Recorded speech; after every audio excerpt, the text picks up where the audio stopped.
welcome to the SVG-TV news for Friday, July 8th. I am Khalil Cato with the details. Prime Minister Dr. Gonzalez has requested a report from the Permanent Secretary in the Ministry of Health about the ambulance operations at the Chateaubriand Smart Hospital. The request was made after it was revealed by local media that an ambulance did not have enough gas to transport a shooting victim from Chateaubriand to the Milton Cato Memorial Hospital in Kingstown. Speaking on NBC Radio this morning, PM Gonzalez says he was upset when he received the news of the fuel problem. Last night, senior nurses in charge of the Chateaubriand district told me something which upset me very much. That the ambulance in Chateaubriand had come to town with a patient. Naturally, if it has a full tank, it comes to town and it goes back to Chateaubriand. It has fuel problems when it reaches back because 22 miles each way, that's 44 miles. Can it make another trip to come to town? I raised the matter this morning early with the Permanent Secretary. And in a summary form, I tell him, as a Permanent Secretary, explain to me how you could have a smart hospital and a dumb ambulance. So I tell him to get to the bottom of this and give me a report. And if the system is flawed, tell me what is going to be done administratively to make that system better. And B, if the system is fine and some person or persons fell down on their responsibilities, I want to know. And I want to know what you are recommending. I put it in stark terms to the Permanent Secretary. And I want people to know that things like that, when they happen, is something on which I will kick up dust. Chief Health Promotions Officer Shanika John says the Ministry of Health is seeing a significant decline in persons getting tested for COVID-19 in SVG. Speaking during NBC Radio's face-to-face program today, John says the Ministry of Health will continue to closely monitor the COVID-19 situation in the country. Persons have been asking, are we seeing a spike in cases? Are we seeing an increase in the number of cases? We're still monitoring the situation, but just like other countries around the region and around the globe, we do realize that there's a significant decrease in terms of the people who are getting tested. And that's within our testing sites where the information can be logged and recorded and reported accordingly.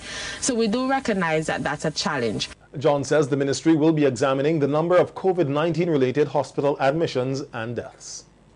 So in this particular phase, the indicators that we're going to use to monitor the spike or to monitor any increase in cases would have to be admissions and deaths, unfortunately. And so we've seen for June that we've had about 5 deaths, including an 8-month-old baby, which is our youngest, that we've seen so far. And in terms of the number of persons who have been hospitalized, we're seeing just like a steady, not anything too major at this point, but we're still seeing people who are hospitalized. And of course, the numbers in vaccinated versus unvaccinated, the unvaccinated is still very much trending upwards in that regard. Former Deputy Prime Minister Sir Louis Straker says Japan has lost a great leader in Shinzo Abe. Abe, the former Prime Minister of Japan, was shot and killed today while giving a campaign speech on a street in central Japan. According to international news reports, Abe died from excessive bleeding. The suspect was detained at the scene and admitted to the shooting. Sir Louis tells SVG-TV News that St. Vincent and the Grenadines has always maintained good relations with Japan. Was the reform, but I was able to meet with Prime Minister Shinzo Abe, I think in 2009. We wanted to discuss things of mutual interest between St. Vincent and the Grenadines and Japan. One of them was the reform of the Security Council, which they had their own proposals. A number of countries have their proposals as to how they would like to see the Security Council reformed. And we wanted money for the fishing complex in Bottle and Glass, which we subsequently got about $10 million, which the project, I believe, is underway now. But at that time, we soon after that, we were able to get $1.5 million US dollars. And then they increased the amount to $3.5 million US, which is about 10 million EC dollars. He also says during the time that Abe was Prime Minister of Japan, he had shown a keen interest in the development of the Caribbean region and, by extension, SVG. So we have had I've had some interaction with that Prime Minister, who seemed to be a gentleman, who seemed to have concern beyond the borders of Japan, beyond the borders of his region, even in the Caribbean here, and more specifically, what they would like to do for St. Vincent and what they were hoping that St. Vincent can do for them in their support for their proposal to the for reform of the Security Council, as we sought to get their support. Really, it's very sad for me to hear that he was assassinated. I know he had left office some years ago, and certainly our prayers and our thoughts go out not only for his family but for the country itself, that they have lost a great man, a great leader. Salvation Army Majors Mr. and Mrs. Ernest Gashelin are preparing to bid farewell to St. Vincent and the Grenadines after a 3-year mission. The Majors have been selected by the Salvation Army headquarters to relocate to the Turks and Caicos later this month. In an interview with SVG-TV News, the Majors said while they were able to accomplish much in the 3-year stay, the presence of the COVID-19 virus and the eruption of La Soufrière last year presented a number of challenges that hindered some of the missions.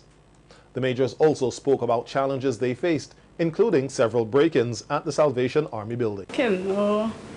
It was a good challenge at the beginning, because when it just happened, if you don't have in your hand how you're going to help others, but we thank God we had a little bit fund that we could use before we could get to other people. That it was a great blessing, because we did not expect that we were going to have so many baggage and stuff. It was great. It was good when we thought that when no volcano, everything finished, and then is when people calling, okay, I sent 2 baggage, I sent 5 baggage.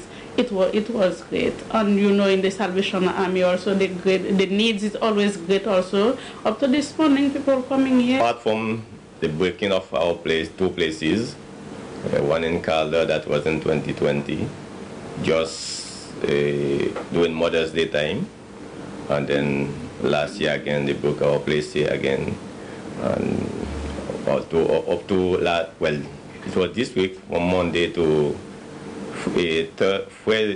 Wednesday we were having audit, so some of the papers, you know, they were throwing them on the floor, so we were not able to fix them the way we normally fix them. It's not so comfortable, but you understand, because I reported to them so they knew what took place. So the Gashelins the Gashelins' departure will make way for their successors, Captain Wilkins and Rosemartha Brucereth, who are set to arrive from Guyana on July 29. The work. I know our successors will come. They should be here from the 21st of this month, and we should be leaving that day too. So we ask that, you know, the support continues to them, you know, to assist them, because they will come to take over and to continue. Of course, not everybody is the same. You know, they have their own way they can manage, maybe better than us, maybe not like us, but what we need is a cooperation. At the end of the day, it will be for the benefit of the people of St. Vincent and the Grenadines, and we all will benefit of it. The Majors expressed thanks to everyone and acknowledged that the success of the mission would not have been possible without the help of the Vincentian community. We know that, you know, our work here will not have been so successful without the help of the public, the people of St. Vincent and the Grenadines, and also those who are overseas, especially during the time of COVID and the volcano. So I want to say thanks to all of them. I can't call names because I will forget many, but all those who have contributed towards our work here to make it successful, I want to say thank you for all of them.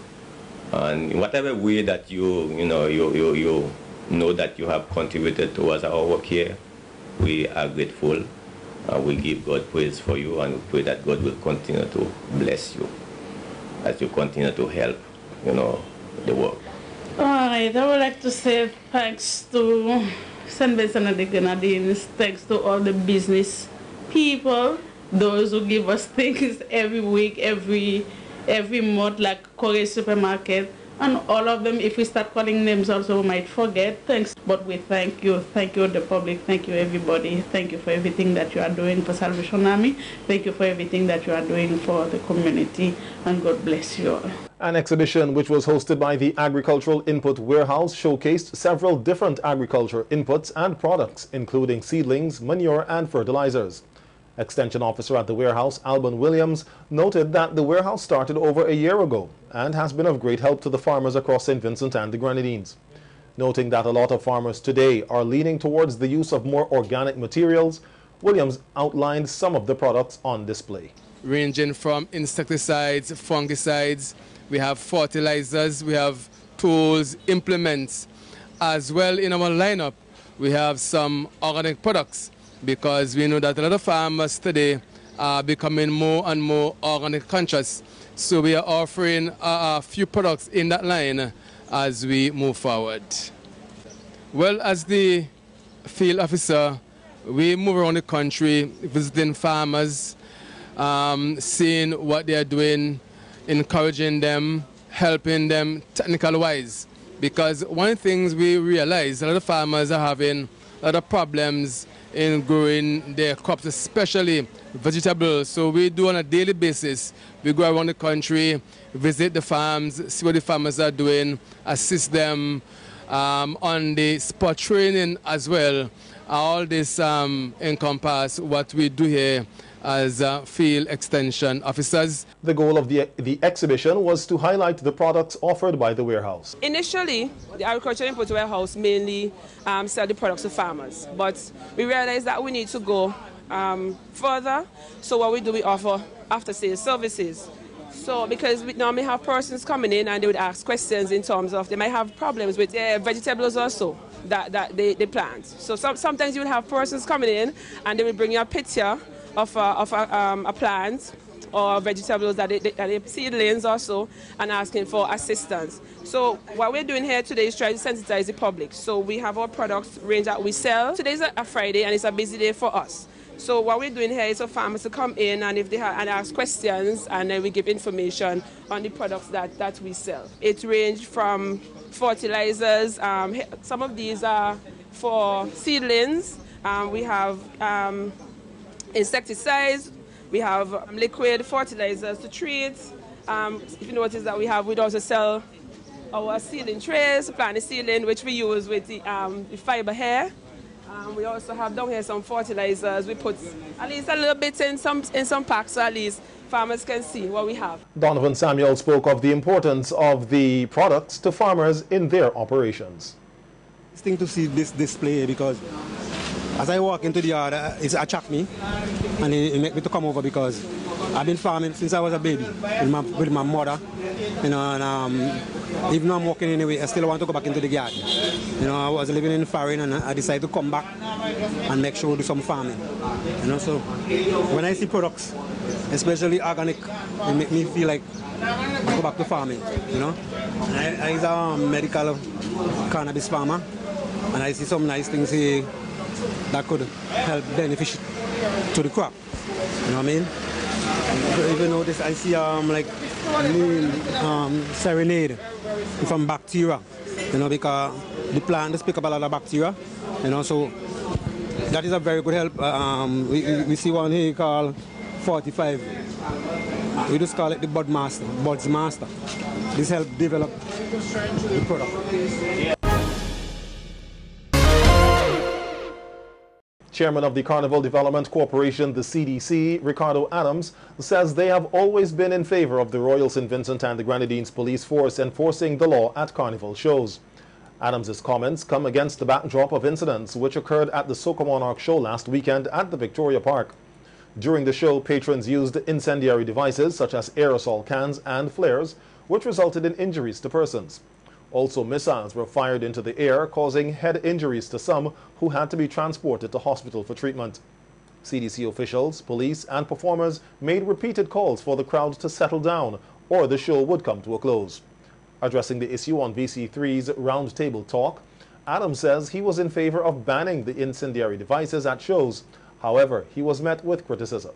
A couple of years ago, I stuck my head out and said that that we didn't want the use of incendiary devices at CDC shows. And I was beaten all up Bay Street, down Back Street. People told me that's our culture, why am I trying to stifle our culture, and that's weak thing. People sang calypsos, soca songs on it and everything like that. Unfortunately, again, this year, we've seen a proliferation of the flames on the grounds in the Victoria Park. And we've seen them take it to another level where they're beginning to throw things and that kind of stuff. Adams says he hopes that for future carnival shows, police will be more vigilant and in enforcing policies. Ask the police to enforce the law. And we know that having objects that are dangerous to the public in a public space is against the law. We've always had a very strong no bottle policy. And again, we've asked the police to monitor that and enforce that. I think the police themselves have come out with a statement. So my understanding would be that when the festival comes around again, that they will be a lot more vigilant in terms of enforcing those policies. Meanwhile, Adams reveals the CDC intends to review the format of the Soca Monarch competition in hopes of limiting the length of the show. He says in 2019, the organizing team was able to cut down the time for the show, but this year, an electrical issue caused by water damage delayed the start of the show. He also says performers are now using more elaborate props, which prolong the show. We still feel that we need to tighten up that show. I think one of the challenges, and we've had discussions on that, one of the challenges is people are becoming now a lot more sophisticated with the props that they're using, because Soca Monarch is showtime for St. Vincent. So sometimes setting up some of those props takes a while. And of course we have to remember that on that competition night, we have quite a number of artists in both segments. And everybody wants to put out, their full performance. So that becomes a bit of a challenge. But we've, as I said, we managed to do it a couple of years ago. We were hampered again this year by some technical issues at the park. And of course, rain always plays its part. Adams adds the CDC is also giving consideration to changing the Calypso competition to allow artists to only perform one song. The 11 great songs that have made it through, coming through the prelims and the semi-final stage. And then a song that nobody has ever heard before. So it's not a song to which they'll immediately gravitate. And I've said to the Calypsonians, you are investing time in doing an arrangement. You're investing time in band practice and whatever. You're investing in costuming, etc. for one song that will probably be played once in many cases. I don't know that makes a lot of sense because we haven't cut down the prize money when we go to one song. So for you financially, time-wise, it becomes a lot more burdensome. So I'm really hoping that Calypsonians will gravitate to the one-song format. I think we had an excellent show this year.